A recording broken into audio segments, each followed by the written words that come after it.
നമ്മളിപ്പോൾ ഉപയോഗിക്കുന്ന പല ഡെബിറ്റ് കാർഡിലും അതുപോലെ തന്നെ ക്രെഡിറ്റ് കാർഡിലും കോംപ്ലിമെൻ്ററി ആയിട്ട് നമുക്ക് എയർപോർട്ട് ലോഞ്ച് ആക്സസ് കിട്ടുന്നുണ്ട്. ഈ ഒരു ലോഞ്ച് ആക്സസ് നമുക്ക് ഉണ്ടെന്ന് കരുതി നമ്മൾ പലപ്പോഴും ലോഞ്ചിൽ എൻ്റർ ചെയ്യാനായിട്ട് പോകുന്ന സമയത്തായിരിക്കും നമ്മളുടെ ആക്സസ് ഡിനൈൻ ആകുന്നത്. നമുക്ക് എൻ്റർ ചെയ്യാനായിട്ട് സാധിക്കില്ല. ഒന്നെങ്കിൽ നമുക്ക് ബാക്കപ്പ് ഓപ്ഷൻ ഉണ്ടെങ്കിൽ അത് ഉപയോഗിച്ച് നമുക്ക് എൻ്റർ ചെയ്യാം, ഇല്ലാന്നുണ്ടെങ്കിൽ നമ്മൾ പേയ്മെൻറ്റ് കൊടുത്ത് എയർപോർട്ട് ലോഞ്ച് എൻജോയ് ചെയ്യേണ്ടതായിട്ട് വരും. അതർവൈസ് നമുക്ക് എയർപോർട്ട് ലോഞ്ചിനുള്ളിലേക്ക് കയറാനായിട്ട് സാധിക്കില്ല. നമ്മൾ ഉപയോഗിക്കുന്ന ഡെബിറ്റ് കാർഡ് ഇല്ലെങ്കിൽ ക്രെഡിറ്റ് കാർഡിൽ കോംപ്ലിമെൻ്ററി ആയിട്ട് എയർപോർട്ട് ലോഞ്ച് ആക്സസ് ഉണ്ടായാൽ മാത്രം പോരാ, നമ്മൾ അതുമായി ബന്ധപ്പെട്ട് കുറച്ച് കാര്യങ്ങൾ കൂടി ശ്രദ്ധിക്കണം. അതൊക്കെ ശ്രദ്ധിച്ചാൽ മാത്രമേ നമുക്ക് ആ ഒരു ഫെസിലിറ്റി നമുക്ക് ഉപയോഗിക്കാനായിട്ട് സാധിക്കൂ. അതർവൈസ് നമ്മൾ ആക്സസ് ചെയ്യാനായിട്ട് ശ്രമിക്കുമ്പോൾ നമുക്ക് അത് ഡിനൈ ചെയ്യും. സോ കാർഡുകളിൽ കോംപ്ലിമെൻ്ററി ആയിട്ട് കിട്ടുന്ന എയർപോർട്ട് ലോഞ്ച് ആക്സസ് ഫെസിലിറ്റിയുമായി ബന്ധപ്പെട്ട് ശ്രദ്ധിക്കേണ്ട കാര്യങ്ങൾ എന്തൊക്കെയാണ്, അതുപോലെ തന്നെ എന്തുകൊണ്ടാണ് നമ്മളുടെ ആക്സസ് ഡിനൈൻ ആകുന്നത്, അതിൻ്റെ പ്രധാനപ്പെട്ട കാരണങ്ങൾ. ഇനി ട്രാവൽ ചെയ്യുമ്പോൾ നമ്മുടെ ഒപ്പം വേറെ ആരെങ്കിലും ഉണ്ട്, കുട്ടികളൊക്കെ ഉണ്ട്, ഫാമിലി ആയിട്ടൊക്കെയാണ് ട്രാവൽ ചെയ്യുന്നതെങ്കിൽ അവർക്കും ലോഞ്ചിനുള്ളിലേക്ക് എൻ്റർ ചെയ്യാനായിട്ട് സാധിക്കുമോ, ഇങ്ങനെയുള്ള കുറച്ച് കാര്യങ്ങളാണ് ഈ ഒരു വീഡിയോയിലൂടെ കവർ ചെയ്യുന്നത്. Welcome to another video. വീഡിയോയിലേക്ക് കടക്കുന്ന മുമ്പ് വിവിധ ബാങ്ക് അക്കൗണ്ടുകളെ പറ്റിയും കാർഡുകളെ പറ്റിയും കൂടുതലായിട്ട് അറിയാനും അപ്ലൈ ചെയ്യാനും വിസിറ്റ് fino360.com. ആമസോൺ, ഫ്ലിപ്കാർട്ട് പോലുള്ള ഇ-കോമേഴ്സ് പ്ലാറ്റ്ഫോമുകളിൽ വരുന്ന ഓഫർ അപ്ഡേറ്റ് ടെലിഗ്രാമിൽ കിട്ടാനായിട്ട് ജോയിൻ എൻ്റെ offer telegram channel. Financial news update മലയാളത്തിൽ എല്ലാ ദിവസവും ടെലിഗ്രാം ചാനലിൽ അപ്ഡേറ്റ് ആയിട്ട് ലഭിക്കാനായിട്ട് join money Malayalam telegram channel. Link in below. ആദ്യം എന്താണ് എയർപോർട്ട് ലോഞ്ച് ആക്സസ്? നമുക്ക് എയർപോർട്ടുകളിൽ ഒരു പ്രീമിയം വെയിറ്റിംഗ് ഏരിയ ഉണ്ടാകും. അതാണ് ഈ ഒരു എയർപോർട്ട് ലോഞ്ചുകൾ എന്ന് പറയുന്നത്. നോർമലി ഒരു ലോഞ്ചിനുള്ളിലേക്ക് എൻ്റർ ചെയ്യണമെങ്കിൽ നമുക്ക് ഒന്നെങ്കിൽ പേയ്മെൻറ്റ് കൊടുത്തുകൊണ്ട് എൻ്റർ ചെയ്യാം. നോർമലി ഒരു പേയ്മെൻറ്റ് റേഞ്ച് എന്ന് പറയുന്നത് 2000 മുതൽ 3000 രൂപ വരെയൊക്കെയാണ്. ലോഞ്ചിൻ്റെ ഫെസിലിറ്റി അനുസരിച്ചൊക്കെ വ്യത്യാസം വരാം. നോർമൽ ഒരു ആവറേജ് റേറ്റ് എന്ന് പറയുന്നത് ഇതാണ്. അപ്പോൾ ആ ഒരു പേയ്മെൻറ്റ് നൽകിക്കൊണ്ട് നമുക്ക് എൻ്റർ ചെയ്യാം. ഇല്ലെങ്കിൽ നമുക്ക് പല മെമ്പർഷിപ്പ് പ്രോഗ്രാമുകളും ഉണ്ട്. അപ്പോൾ ആ അത്തരത്തിലുള്ള ഏതെങ്കിലും മെമ്പർഷിപ്പ് പ്രോഗ്രാം എടുത്തിട്ടുണ്ടെങ്കിൽ നമുക്ക് അത് ഉപയോഗിച്ച് എൻ്റർ ചെയ്യാം. അതും അല്ലെങ്കിൽ ഈ പറഞ്ഞ രീതിയിൽ നമ്മളിപ്പോൾ ഉപയോഗിക്കുന്ന പല ക്രെഡിറ്റ് കാർഡുകളിലും അതുപോലെ തന്നെ ഡെബിറ്റ് കാർഡിലും ഒക്കെ നമുക്ക് കോംപ്ലിമെൻ്ററി ആയിട്ട് ഫ്രീ എയർപോർട്ട് ലോഞ്ച് ആക്സസ് ഉണ്ട്. അത് ഉപയോഗിച്ച് നമുക്ക് എൻ്റർ ചെയ്യാം. ഇത്തരം ലോഞ്ച് ഏരിയകൾ എന്ന് പറയുന്നത് ഒരു പ്രീമിയം വെയിറ്റിംഗ് ഏരിയ ആണ്. നമുക്കവിടെ കുറച്ച് സമയം വിശ്രമിക്കാം. അതും നമുക്ക് ലോഞ്ചുകളിലേക്ക് ടൈംസ് ആൻഡ് കണ്ടീഷൻ അനുസരിച്ച് ടൈമിലേക്ക് വ്യത്യാസം വരാം. നോർമലി ഒരു 2 മുതൽ 3 മണിക്കൂർ വരെയൊക്കെയാണ് നമുക്ക് ലോഞ്ച് ഫെസിലിറ്റി എൻ്റർ ചെയ്യാനായിട്ട് സാധിക്കുക. അവിടെ നമുക്ക് ഫ്രീ ഫുഡ് ആൻഡ് ബിവറേജ് ഉണ്ടാകും. അതേപോലെ തന്നെ നമുക്ക് വൈഫൈ ഫെസിലിറ്റി ഉണ്ടാകും. പിന്നെ നമുക്ക് വർക്ക് സ്റ്റേഷൻ ആയിട്ട് നമുക്ക് ലോഞ്ചിനെ ഉപയോഗിക്കാനായിട്ട് സാധിക്കും. പിന്നെ നമുക്ക് ചില ലോഞ്ചുകളിലൊക്കെ സ്പാ ഫെസിലിറ്റി അതുപോലെ തന്നെ ഷവർ ഫെസിലിറ്റി ഒക്കെ ഉണ്ടാകും. സോ എയർ ട്രാവൽ ചെയ്യുന്നവർക്കാണ് ഈ ഒരു ഫെസിലിറ്റി പ്രയോജനകരമായിട്ട് മാറുന്നത്. നോർമലി നമുക്കറിയാം എയർപോർട്ടുകളിലേക്ക് ഫുഡിൻ്റെയൊക്കെ റേറ്റ് വളരെ കൂടുതലാണ്. അതേസമയം ലോഞ്ച് ആക്സസ് ഫെസിലിറ്റി നമുക്ക് ഫ്രീ ആയിട്ട് കിട്ടുന്നുണ്ടെങ്കിൽ നമുക്ക് ഫ്രീ ആയിട്ട് ഫുഡ് ആൻഡ് ബിവറേജ് നമുക്ക് എൻജോയ് ചെയ്യാനായിട്ട് സാധിക്കും. സോ അതൊരു അഡ്വാൻറ്റേജ് ആണ്. പിന്നെ പ്രീമിയം ഒരു ഏരിയയിൽ നമുക്ക് വെയിറ്റ് ചെയ്യാനായിട്ട് സാധിക്കും. നമ്മളുടെ ടൈം നമുക്ക് സ്പെൻഡ് ചെയ്യാം. നമ്മുടെ കയ്യിൽ ഒരു എലിജിബിൾ കാർഡ് ഉണ്ടെങ്കിൽ കാർഡ് ഈ ഒരു ലോഞ്ചിൻ്റെ ഫ്രണ്ട് ഡെസ്കിൽ കൊടുത്തു കഴിഞ്ഞാൽ അവരത് സ്വൈപ്പ് ചെയ്യും. സ്വൈപ്പ് ചെയ്തിട്ട് നമ്മുടെ കാർഡിൽ നിന്നും നോർമലി ഒരു 2 രൂപ അല്ലെങ്കിൽ ഒരു 25 രൂപ ഏതെങ്കിലും ഒരു എമൗണ്ട് കട്ടാകും. ആ ഒരു എമൗണ്ട് നമുക്ക് റിവേഴ്സ് ചെയ്ത് കിട്ടും. ആ ഒരു എമൗണ്ട് ഡെബിറ്റ് ചെയ്തുകൊണ്ട് നമ്മളുടെ കാർഡ് ആക്റ്റീവ് ആണോ അല്ലയോ എന്ന് ചെക്ക് ചെയ്യും. അതൊരു ഒതൻറ്റിക്കേഷന് വേണ്ടിയാണ് ആ ഒരു എമൗണ്ട് ഡെബിറ്റ് ചെയ്യുന്നത്. അങ്ങനെ കാർഡ് ആക്റ്റീവ് ആണ് എന്നുണ്ടെങ്കിൽ നമ്മുടെ കാർഡിൽ ആ ഒരു ഫെസിലിറ്റി ഉണ്ടോ, അതുപോലെ തന്നെ എത്ര തവണ ഇനി ആ ഒരു ക്വാർട്ടറിൽ നമുക്ക് ഫ്രീ ആക്സസ് ഉണ്ട്, അതുപോലെ തന്നെ ആ ഒരു പർട്ടിക്കുലർ ലോഞ്ചിൽ എലിജിബിൾ ആണോ, ഇങ്ങനെയുള്ള എല്ലാ കാര്യങ്ങളും ആ ഒരു സിംഗിൾ ഒതൻറ്റിക്കേഷൻ ട്രാൻസാക്ഷൻ നടക്കുമ്പോൾ ചെക്ക് ചെയ്യപ്പെടും. അതിനുശേഷം നമ്മൾ എലിജിബിൾ ആണ്, അതുപോലെ തന്നെ ആ ഒരു പർട്ടിക്കുലർ ലോഞ്ചിൽ നമുക്ക് എൻട്രി ചെയ്യാനായിട്ട് സാധിക്കും എന്നൊക്കെ ഉണ്ടെങ്കിൽ നമ്മളുടെ ആ ഒരു എൻട്രി നമുക്ക് ആക്സെപ്റ്റ് ചെയ്യപ്പെടും. ഇല്ല എന്നുണ്ടെങ്കിൽ എൻട്രി റിജക്റ്റ് ചെയ്യപ്പെടും.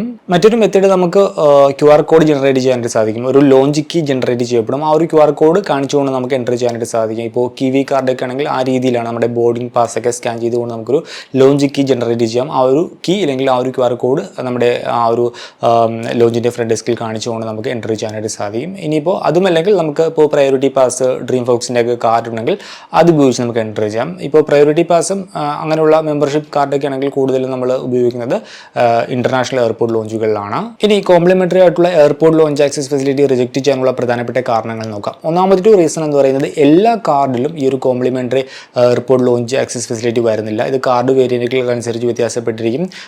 ബേസ് ലെവൽ കാർഡിലൊന്നുമില്ല. ഒരു mid level to premium variant കാർഡുകളിലൊക്കെയാണ് ഇതുള്ളത്. അതേപോലെ തന്നെ ഇപ്പോൾ സെയിം വേരിയൻറ്റ് കാർഡാണെങ്കിലും കാർഡ് നെറ്റ്വർക്ക് വ്യത്യാസപ്പെട്ടിരിക്കാം. ഇപ്പോൾ റുപ്പേയിൽ ഇഷ്യൂ ചെയ്യുന്നുണ്ടാകാം, അതുപോലെ തന്നെ വിസയിൽ ഇഷ്യൂ ചെയ്യുന്നുണ്ടാകാം, മാസ്റ്റർ കാർഡ് നെറ്റ്വർക്കിൽ ഇഷ്യൂ ചെയ്യുന്നുണ്ടാകാം. സോ കാർഡ് നെറ്റ്വർക്ക് മാറുന്നതിനനുസരിച്ച് അതിൻ്റെ ഫീച്ചേഴ്സിലും വ്യത്യാസം വരും. ഓരോ കാർഡ് നെറ്റ്വർക്കിനും ആക്സസ് ചെയ്യാൻ സാധിക്കുന്ന ലോഞ്ചുകളുടെ ലിസ്റ്റ് ഉണ്ടാകും. സോ അതനുസരിച്ചുള്ള വ്യത്യാസവും കാര്യങ്ങളൊക്കെ വരും. ഇത് മനസ്സിലാക്കി വേണം നമ്മൾ ലോഞ്ച് ഫെസിലിറ്റി ഉപയോഗിക്കാനായിട്ട്. മറ്റൊന്ന്, എല്ലാ എയർപോർട്ടിലെയും എല്ലാ ടെർമിനലിലും പോയിട്ട് നമുക്ക് ഈ ഒരു ഫെസിലിറ്റി ഉപയോഗിക്കാനായിട്ട് സാധിക്കില്ല. ഓരോ കാർഡിനും കാർഡ് നെറ്റ്വർക്കിനനുസരിച്ച് നമുക്ക് ആക്സസ് ചെയ്യാൻ സാധിക്കുന്ന എയർപോർട്ടുകളുടെ ഒരു ലിസ്റ്റ് ഉണ്ടാകും. നമുക്ക് കോംപ്ലിമെൻ്ററി കോംപ്ലിമെൻ്ററി ആയിട്ട് എൻട്രി ഉപയോഗിക്കാൻ സാധിക്കുന്ന ഒരു പർട്ടിക്കുലർ ലോഞ്ച് ഉണ്ടാകും. സോ അങ്ങനെയുള്ള കാര്യങ്ങളൊക്കെ ഈ ഒരു ഫെസിലിറ്റി ഉള്ള കാർഡാണെങ്കിൽ അതിൻ്റെ ടേംസ് ആൻഡ് കണ്ടീഷനിൽ വ്യക്തമായിട്ട് പറഞ്ഞിട്ടുണ്ടാകും. ഏതൊക്കെ എയർപോർട്ടിൽ നമുക്ക് ഈ ഒരു ഫെസിലിറ്റി ഉപയോഗിക്കാം, ഏതൊക്കെ ലോഞ്ചുകളിൽ ഉപയോഗിക്കാം, അത് മനസ്സിലാക്കി വേണം നമ്മൾ കാർഡ് ഉപയോഗിക്കാനായിട്ട്. പിന്നെ നമ്മുടെ എൻട്രി ഡിനേ ചെയ്യാനുള്ള മറ്റൊരു റീസൺ, ഓരോ കാർഡിലും ക്വാർട്ടർലി ആക്സസ് ലിമിറ്റ് ഉണ്ടാകും, അല്ലെങ്കിൽ ഇയർലി ആക്സസ് ലിമിറ്റ് ഉണ്ടാകും. ആ ഒരു ലിമിറ്റ് എക്സീഡ് ആയി കഴിഞ്ഞാൽ നമുക്ക് പിന്നീട് ഉപയോഗിക്കാനായിട്ട് സാധിക്കില്ല. ഇപ്പോൾ ഉദാഹരണമായിട്ട് ഒരു കാർഡിൽ ഇയർലി 4, അതായത് ക്വാർട്ടർലി ഒരു തവണ എന്ന രീതിയിലായിരിക്കും complimentary airport lounge access facility ഉണ്ടായിരിക്കുക. അപ്പോൾ ക്വാർട്ടർലി 1 എന്നുള്ള ലിമിറ്റ് ഉണ്ടാകും. ഇത് മനസ്സിലാക്കാതെ ഇയർലി 4 എന്നുള്ള ഒരു ധാരണയിൽ പോയിട്ട് ഒരു ക്വാർട്ടറിൽ തന്നെ 2 തവണ ആക്സസ് ചെയ്യാനായിട്ട് ശ്രമിച്ചു കഴിഞ്ഞാൽ നമുക്ക് എൻട്രി ചെയ്യാനായിട്ട് സാധിക്കില്ല. അവിടെ നമ്മുടെ ആ ഒരു എൻട്രി റിജക്റ്റ് ചെയ്യപ്പെടും. ക്വാർട്ടർലി ഒരു തവണ എന്ന രീതിയിലുള്ളൊരു കണ്ടീഷൻ ഉണ്ടാകും. സോ അങ്ങനെയുള്ള കണ്ടീഷൻസ് മനസ്സിലാക്കി ഉപയോഗിക്കുക. പിന്നെ വരുന്നത് എന്താണെന്ന് വെച്ചാൽ, ഇപ്പോൾ പല കാർഡിലും ഒരു സ്പെൻഡ് ബേസ്ഡ് ക്രൈറ്റീരിയ വന്നിട്ടുണ്ട്. നമുക്ക് തൊട്ട് മുമ്പത്തെ ക്വാർട്ടറിൽ ഇത്ര രൂപ നമ്മുടെ കാർഡ് ഉപയോഗിച്ച് സ്പെൻഡ് ചെയ്താൽ മാത്രമേ ലോഞ്ച് ഫെസിലിറ്റി നമുക്ക് കോംപ്ലിമെൻ്ററി ആയിട്ട് ഉപയോഗിക്കാനായിട്ട് സാധിക്കുന്നുള്ള തരത്തിലുള്ള പുതിയ ടേംസ് ആൻഡ് കണ്ടീഷനൊക്കെ വന്നിട്ടുണ്ട്. അത് മനസ്സിലാക്കുക. ഈ ഒരു സ്പെൻഡ് ബേസ്ഡ് ക്രൈറ്റീരിയയും കാർഡ് വേരിയൻറ്റുകൾക്ക് അനുസരിച്ച് വ്യത്യാസപ്പെട്ടിരിക്കും. ചില കാർഡ് വേരിയൻറ്റുകൾക്ക് തൊട്ട് മുമ്പത്തെ ക്വാർട്ടറിൽ 20,000 രൂപ സ്പെൻഡ് ചെയ്താൽ മതിയാകും. ചില കാർഡാണെങ്കിൽ 50,000 രൂപ, ചില കാർഡാണെങ്കിൽ 75,000 രൂപ. അങ്ങനെ കാർഡുകൾക്കനുസരിച്ച് തൊട്ട് മുമ്പത്തെ ക്വാർട്ടറിൽ സ്പെൻഡ് ചെയ്യേണ്ട ഒരു ക്രൈറ്റീരിയക്ക് വ്യത്യാസം ഉണ്ടാകും. പിന്നെ നമ്മുടെ എൻട്രി റിജക്റ്റ് ചെയ്യാനുള്ള മറ്റൊരു റീസൺ എന്ന് പറയുന്നത്, നോർമലി നമ്മുടെ ബോർഡിംഗ് പാസിലെ നെയിമും അതുപോലെ തന്നെ നമ്മൾ ആ ഒരു ലോഞ്ച് ഫെസിലിറ്റി ചെയ്യാനായിട്ട് ഉപയോഗിക്കുന്ന ആ ഒരു കാർഡ് ഹോൾഡറിൻ്റെ നെയിമും സെയിം ആയിരിക്കണം എന്നാണ്. എങ്കിലും നമുക്ക് ഇന്ത്യക്കുള്ളിലെ പല ലോഞ്ചിലും അതൊന്നും ശ്രദ്ധിക്കാറില്ല. ഈ ഒരു ബോർഡിംഗ് പാസിലെ നെയിമും അതുപോലെ തന്നെ കാർഡ് ഹോൾഡറിൻ്റെ നെയിമും നോക്കാറില്ല.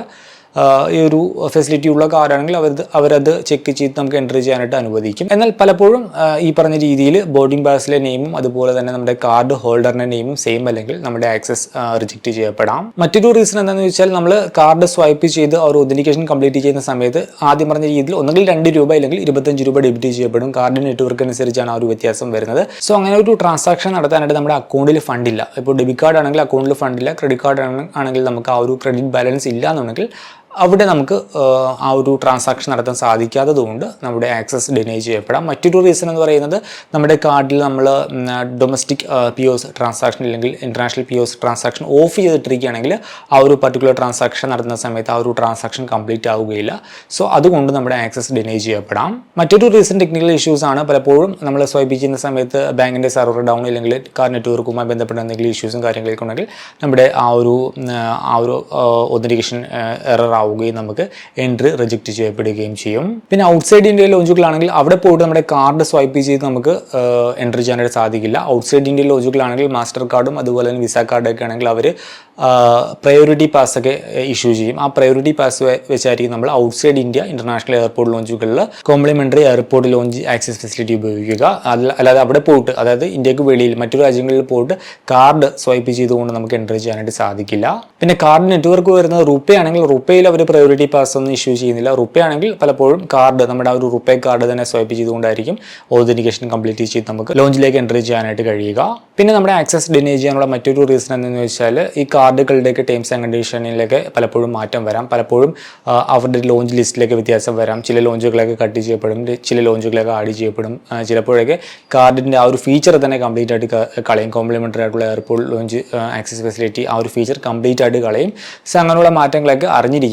ഇല്ലെങ്കിൽ നമ്മൾ പോയിട്ട് കാർഡ് സ്വൈപ്പ് ചെയ്യുമ്പോഴായിരിക്കും നമുക്ക് ആക്സസ് ഇല്ല എന്നുള്ള കാര്യം അറിയുന്നത്. പിന്നെ ഡിനേ ചെയ്യാനുള്ള മറ്റൊരു റീസൺ എന്ന് വെച്ചാൽ, നമ്മൾ എൻട്രി ചെയ്യുന്ന, നമ്മൾ കയറാൻ പോകുന്ന ഒരു ലോഞ്ച് ഫുള്ളാണ്, പീക്ക് ടൈമൊക്കെ ആണെങ്കിൽ നമുക്ക് എൻട്രി നമുക്ക് അനുവദിക്കുകയില്ല, നമുക്ക് എൻട്രി ഡിനേ ചെയ്യപ്പെടും. സോ ഇതൊക്കെയാണ് നമ്മുടെ കാർഡുകളിൽ അവൈലബിൾ ആയിട്ടുള്ള complimentary airport lounge access facility ഉപയോഗിക്കാനായിട്ട് ശ്രമിക്കുമ്പോൾ നമ്മുടെ ആക്സസ് ഡിനേ ചെയ്യാനുള്ള പ്രധാനപ്പെട്ട കാരണങ്ങൾ. ശ്രദ്ധിക്കേണ്ട കാര്യങ്ങൾ എന്താണെന്ന് വെച്ചാൽ, ഓരോ കാർഡിൻ്റെയും ടേംസ് ആൻഡ് കണ്ടീഷൻ വ്യക്തമായിട്ട് മനസ്സിലാക്കിയിരിക്കുക. ആ ഒരു പർട്ടിക്കുലർ കാർഡിൽ ലോഞ്ച് ആക്സസ് ഉണ്ടോ, ഏതൊക്കെ എയർപോർട്ടിൽ ഏതൊക്കെ ലോഞ്ച് അത് ഉപയോഗിച്ച് ആക്സസ് ചെയ്യാം, പിന്നെ എത്ര ടൈം നമുക്ക് ലോഞ്ചിൽ നമുക്ക് ആക്സസ് ഉണ്ടാകും, അങ്ങനെയുള്ള എല്ലാ കാര്യങ്ങളും ടേംസ് ആൻഡ് കണ്ടീഷൻ വ്യക്തമായിട്ട് മനസ്സിലാക്കിയിരിക്കുക.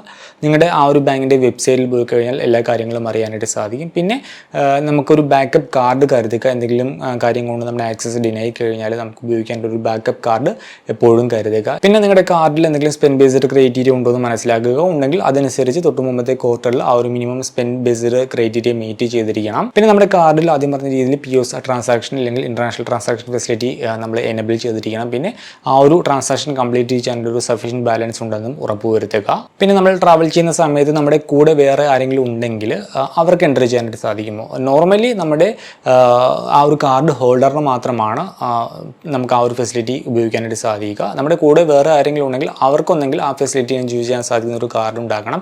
ഇല്ലെങ്കിൽ ഇപ്പോൾ ആദ്യം പറഞ്ഞ രീതിയിൽ ഇന്ത്യയിലെ മിക്ക ടെർമിനലിലും ബോർഡിംഗ് പാസിലെ നെയിമും കാർഡ് ഹോൾഡറിൻ്റെ നെയിമും നോർമലി നോക്കാറില്ല. അതുകൊണ്ട് തന്നെ നമ്മുടെ തന്നെ ഈ ഒരു ലോഞ്ച് ആക്സസ് ഫെസിലിറ്റി കോംപ്ലിമെൻ്ററി ആയിട്ട് തരുന്ന വേറെ ഏതെങ്കിലും കാർഡ് ഉണ്ടെങ്കിൽ അത് ഉപയോഗിച്ച് അവർക്ക് നമുക്ക് നമ്മുടെ കൂട്ടത്തിൽ കയറ്റാനായിട്ട് സാധിക്കും. സോ അങ്ങനെ അഡീഷണൽ കാർഡ് ഉണ്ടെങ്കിൽ അവരെ കൂടി അങ്ങനെ നമുക്കൊപ്പം ലോഞ്ചിലേക്ക് കയറ്റാം. പിന്നെ ഇപ്പോൾ ആഡ് ഓൺ കാർഡ്, ഇപ്പോൾ premium variant, high premium variant കാർഡൊക്കെ ആണെങ്കിൽ ആഡ് ഓൺ കാർഡ് ഹോൾഡേഴ്സിനും ഈ ഫെസിലിറ്റി ഉണ്ടാകും. സോ അങ്ങനെ പ്രീമിയം കാർഡ് വേരിയൻ്റ് ആണ്, ആഡ് ഓൺ കാർഡിലും ഈ ഒരു ഫെസിലിറ്റി ഉണ്ടെങ്കിൽ ആ കാർഡ് ഹോൾഡറിനെയും എൻ്റർ ചെയ്യാനായിട്ട് സാധിക്കും. ഇനി ഇല്ലാന്നുണ്ടെങ്കിൽ ആദ്യം പറഞ്ഞ രീതിയിൽ ഒരു പേയ്മെൻറ്റ് നൽകി 2000 അല്ലെങ്കിൽ 3000 രൂപ അതിനിടയിലുള്ള ഒരു പേയ്മെൻറ്റ് നൽകിക്കൊണ്ട് നമ്മുടെ ഒപ്പം അവരെ നമുക്കൊപ്പം ലോഞ്ചിലേക്ക് കയറ്റാം. ഈ ഒരു വീഡിയോ ഇഷ്ടമാണെന്ന് കരുതുന്നു. ഈ ഒരു കോംപ്ലിമെൻ്ററി എയർപോർട്ട് ലോഞ്ച് ആക്സസ് ഫെസിലിറ്റിയുമായി ബന്ധപ്പെട്ടുള്ള നിങ്ങളുടെ എക്സ്പീരിയൻസ് കമൻറ്റ് ചെയ്യുക. മറ്റൊരു വീഡിയോയിൽ മറ്റൊരു ടോപ്പിക്കുമായി കണ്ടുമുട്ടാമെന്ന പ്രതീക്ഷയോടുകൂടി